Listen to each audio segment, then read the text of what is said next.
Hi, I'm Anshita, and today I will show you how you can use the Immersive Reader feature in OneNote.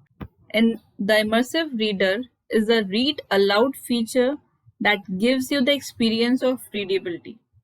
This feature not only makes the reading easier but also supports students with special needs. So let me show you how you can do it in OneNote. I will select the section that I want to go into. I will select the page.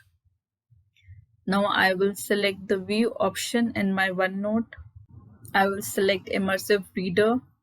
You will need internet for this, and this is what Immersive Reader feature looks like.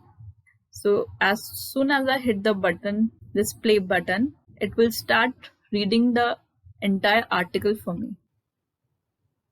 From tasks in Microsoft Teams to whiteboard during remote meetings, here's what's new to Microsoft 365. I hope you like the feature and the video. If you have any comments or suggestions, please leave them into the comment section below. For more videos, you can watch Foetron Academy channel. Thank you.